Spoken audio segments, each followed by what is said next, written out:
उस्ताद के ऐसा कहते ही हम जल्दी-जल्दी अपना सामान पैक करने लगे। हमने अपना सामान समेटा और उस बंगले से निकल गए। हम लॉन से होते हुए बाहर जा रहे थे। हम बंगले के मैन गेट के पास पहुंचते हैं और गेट खोलने लगते हैं कि तभी वॉचमैन वहां पर आता है और हमसे कहता है, "क्या कर रहे हो? कहाँ जा जाने की तैयारी में हो?" उस्ताद बोले, "हम अपने घर जा रहे हैं, तुम ये दरवाज़ा खोलो।"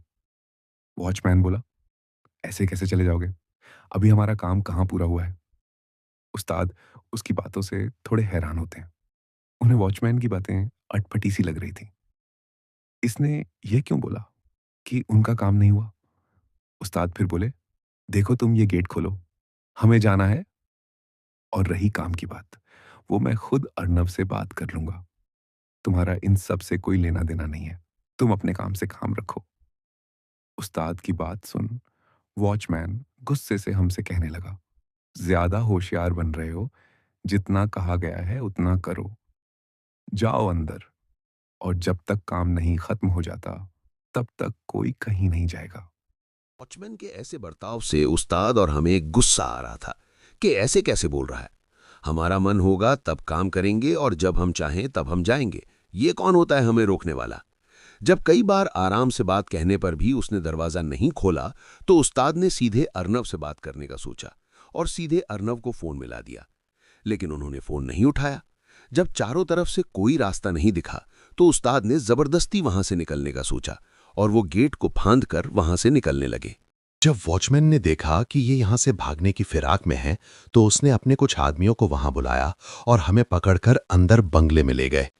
हमें कुछ समझ नहीं आ रहा था कि ये सब हमारे साथ क्यों किया जा रहा है। हमें यहां से जाने क्यों नहीं दिया जा रहा।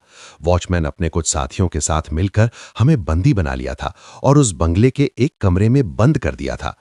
हमें कुछ समझ नहीं आ रहा था कि हमने ऐसा क्या कर दिया है जो हमें यहां से जाने नहीं दिया जा रहा। इसमें अर्नब का हाथ है या फिर ये सब इस वॉचमैन का ही किया धरा है। इसी बात की उलझन में हम उस बंगले में कैद वहां से निकलने के बारे में सोच रहे थे। रमेश ये सब देख काफी डरा हुआ था। एक तो ये घर पहले से भूतिया है और ऊपर से वॉचमैन हमें जाने नहीं दे रहा। इन सब के चलते हम सभी काफी परेशान थे। अब बस अर्नब के आने का इंतजार था। एक बार वो आ जाए, फिर उससे बात कर पूरा मामला यहीं खत्म कर देंगे और उससे कह देंगे कि हमसे यहां काम नहीं होगा। उस्ताद के मन में यही सब चल रहा था कि कब अर्नब आएगा और कब उससे पूछेंगे कि ये सब क्या है। रमेश कहने लगा, "उस्ताद ये क्या मुसीबत है? एक तो ये भूत बंगला और ऊपर से अब ये वॉचमैन, आखिर क्या चाहते हैं?" उस्ताद समझ रहे थे कि इस वक्त रमेश पर क्या बीत रही है। उन्हें मालूम था कि इस वक्त वो डरा हुआ है, तो उस्ताद उसे समझाते हुए कहते हैं, "तुम घबराओ मत, हम सभी सही सलामत यहां से निकलेंगे। एक बार अर्नब आ जाए, फिर उससे बात करेंगे और पूछेंगे कि ये क्या बात हुई, हमें यहां जबरदस्ती क्यों बंदी बनाकर रखा है। मैंने उस्ताद से कहा, उस्ताद कहीं ऐसा तो नहीं कि अर्नब जानबूझकर ये सब कर रहा हो।